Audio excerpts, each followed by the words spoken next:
Bismillahirrahmanirrahim. Assalamualaikum warahmatullahi wabarakatuh. Alhamdulillahi rabbil alamin. Wassalatu wassalamu ala sayyidil mursalin wa habibi rabbil alamin. Wa ala ikhwanihin nabiyyin wal mursalin wa man tabi'ahum bi ihsanin ila yaumiddin. Allahumma la sahla illa ma ja'altahu sahla wa anta ya hayyu ya qayyum taj'alul hazna idza syi'ta sahla. Allahumma 'allimna ma yanfa'una wanfa'na bima 'allamtana wa zidna 'ilma wa na'udzubika min hali ahli nar. Amma ba'du. Alhamdulillah, puja dan puji syukur kita kepada Allah Subhanahu wa taala atas segala nikmat yang Allah berikan kepada kita, terutama nikmat iman, nikmat Islam, nikmat sehat walafiat. Sehingga kita masih diberikan kesempatan oleh Allah untuk bisa beribadah kepadanya, menambah amal ibadah, menambah kebaikan. Pada akhirnya kita berharap kepada Allah Ta'ala, mudah-mudahan kita tutup dunia ini dengan husnul khatimah.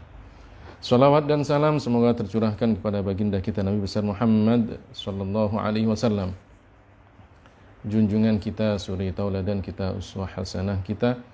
Mudah-mudahan Allah Ta'ala memberikan kepada kita anugerah keistiqamaan dalam menjalankan ajaran Rasulullah sallallahu alaihi wasallam, syariat Rasulullah sallallahu alaihi wasallam. Pada akhirnya kelak kita mendapatkan syafaat dari baginda kita Nabi besar Muhammad sallallahu alaihi wasallam. Para jamaah yang dimuliakan oleh Allah Subhanahu wa taala dan para pemirsa dimanapun Anda berada, kita akan melanjutkan pembahasan kitab Al-Arba'in An-Nawawiyah sampai pada hadis yang ke-22. Bismillahirrahmanirrahim. Al-haditsu tsani wal 'ishrun. An Abi Abdillah Jabir bin Abdillah Al-Ansari radhiyallahu anhuma anna rajulan sa'ala Rasulullah sallallahu alaihi wasallam faqala ara'aita in shallaitu as-salawatil maktubat wa sumtu ramadan wa ahlaltu al-halala wa harramtu al-harama wa lam azid ala dhalika shay'a adkhulul jannah qala na'am. Rawahu Muslim. Hadis yang ke-22 ini mengatakan dari sahabat Abu Abdillah Jabir bin Abdillah Al-Ansari, semoga Allah meridhai keduanya, bahwasanya seseorang bertanya kepada Rasulullah sallallahu alaihi wasallam.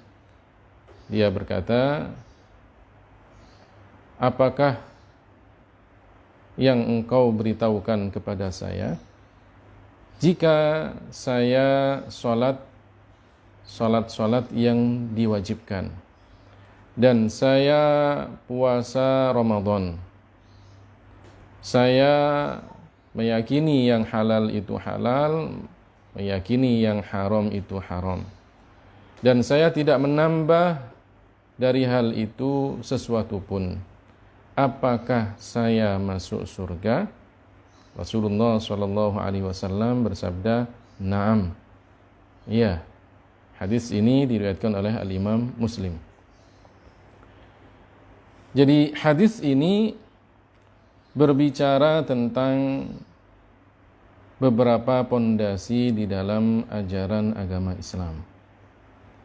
Diriwayatkan oleh Abu Abdillah Jabir bin Abdillah Al-Ansari.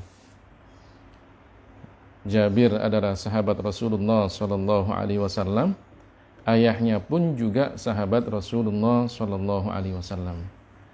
Jabir bin Abdillah ini termasuk salah satu akabirus sahabah, pemuka para sahabat. Banyak meriwayatkan hadis dari Rasulullah sallallahu alaihi wasallam, juga banyak berjihad bersama Rasulullah sallallahu alaihi wasallam. Disebutkan hadis yang diriwayatkan oleh beliau sekitar 1540 hadis.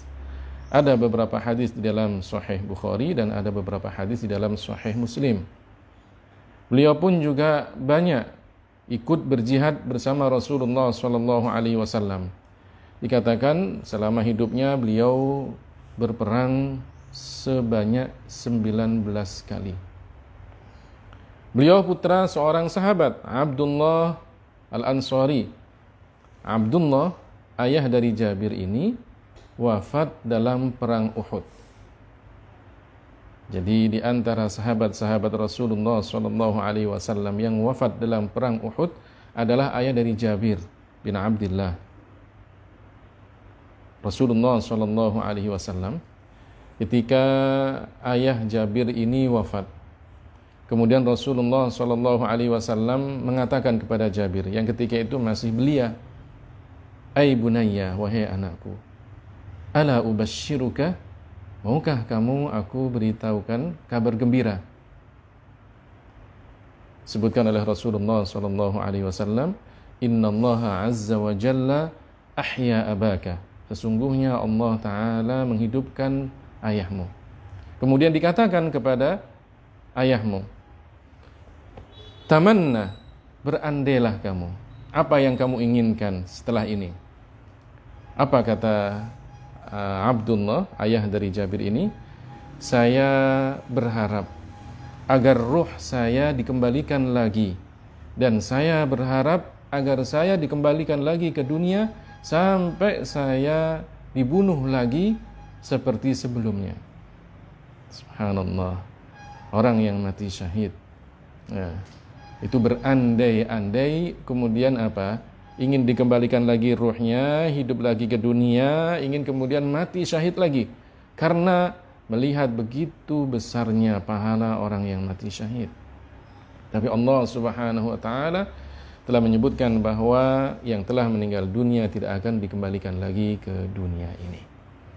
Itulah di antara kabar gembira dari Rasulullah SAW kepada Jabir tentang ayahnya yang mati syahid. Jabir bin Abdullah Al-Ansari ini hidup selama 94 tahun. Dikatakan pada akhir hayatnya beliau mengalami kebutaan. Radhiyallahu anhu wa 'anis sahabati Rasulillah sallallahu alaihi wasallam as-sabiqin al-awwalin. Semoga Allah Ta'ala meridhai Jabir bin Abdullah dan juga sahabat-sahabat Rasulullah sallallahu alaihi wasallam yang termasuk as-sabiqun al-awwalun.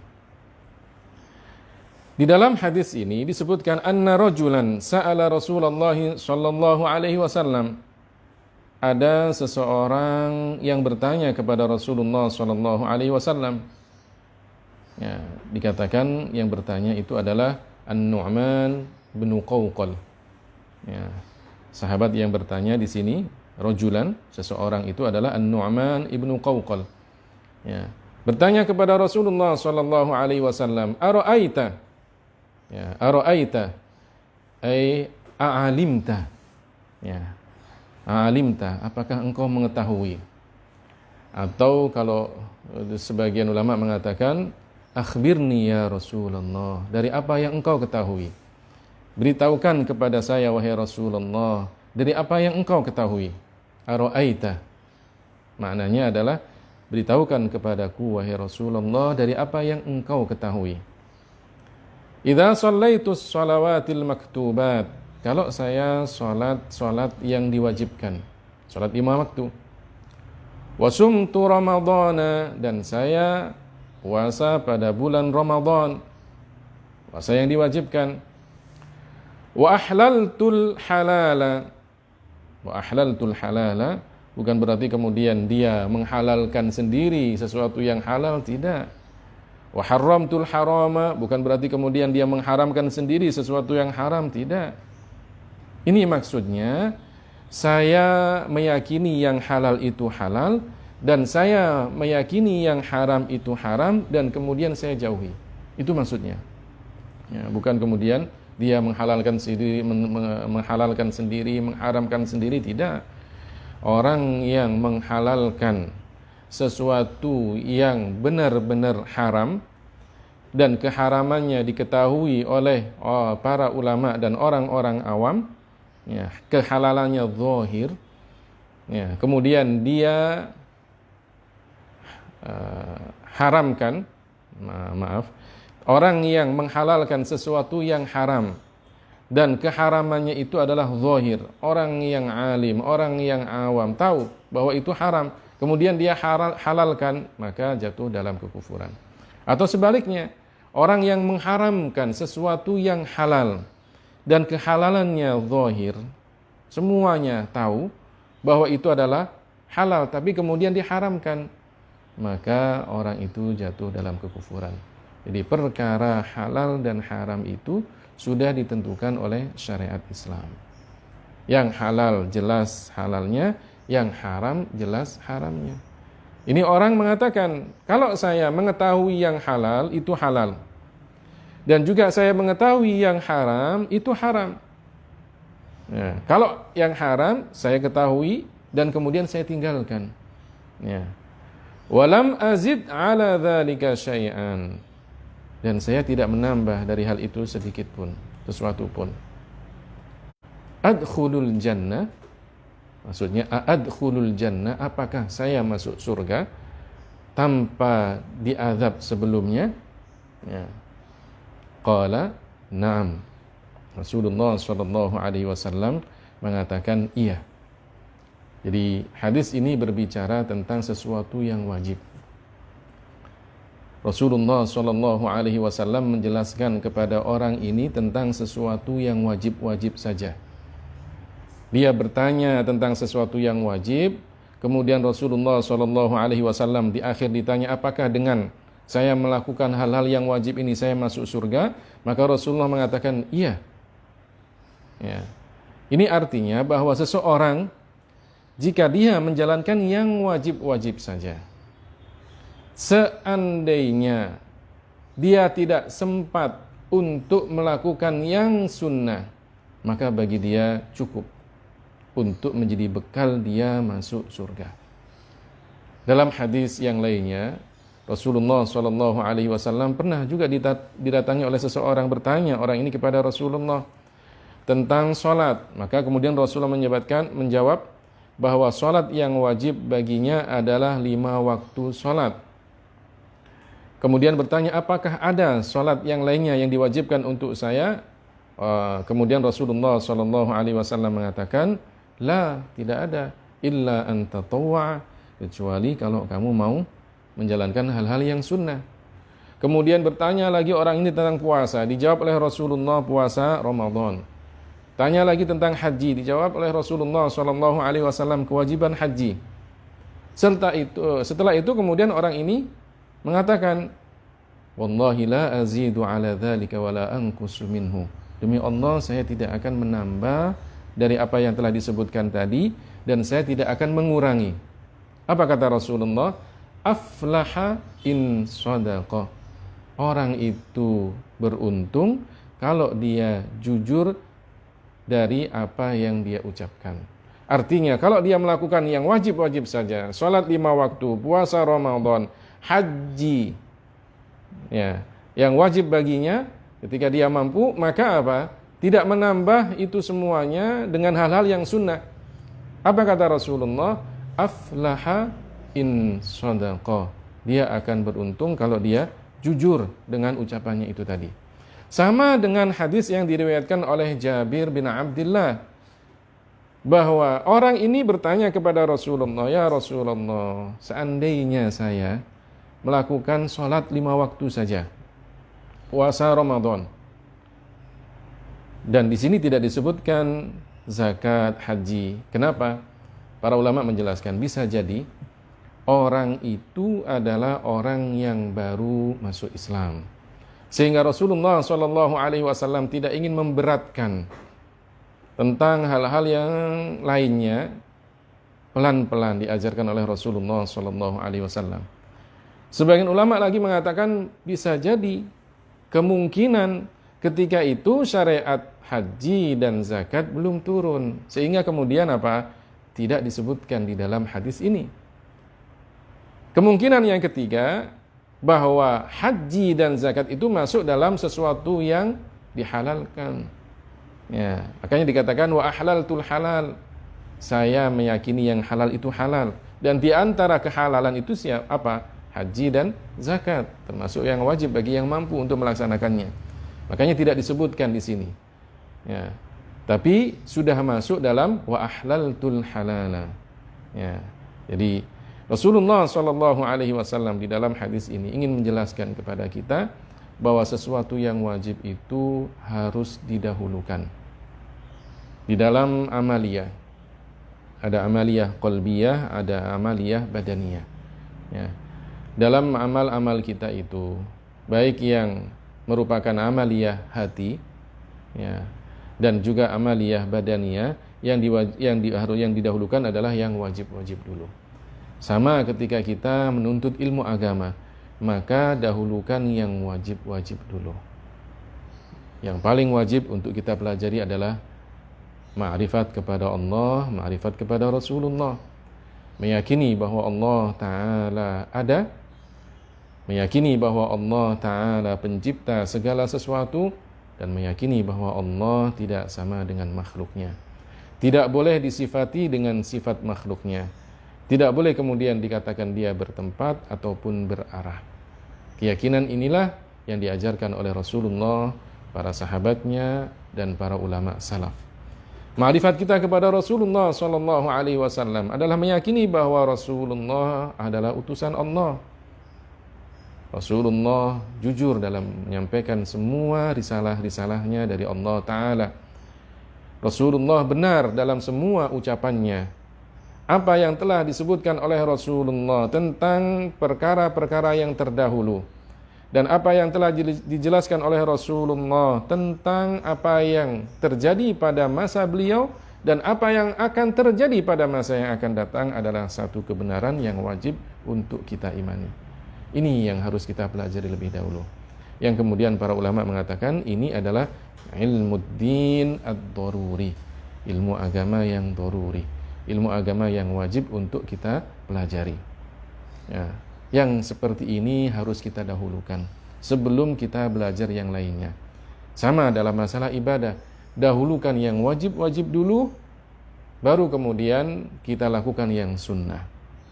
Karena yang sunnah itu bisa menambal sesuatu yang kurang dari kesunahan-kesunahan dalam ibadah wajib kita.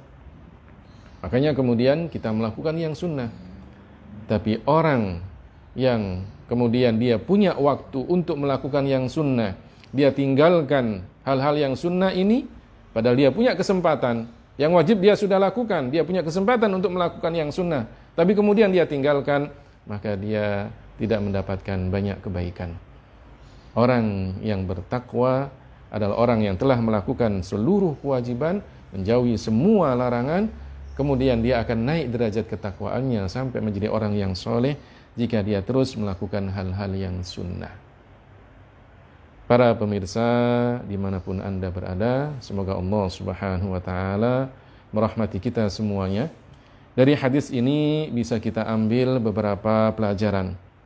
Di antaranya bahwa para sahabat selalu bertanya kepada Rasulullah Shallallahu Alaihi Wasallam tentang hal-hal yang bisa mendekatkan mereka untuk mendapatkan ridha Allah Ta'ala.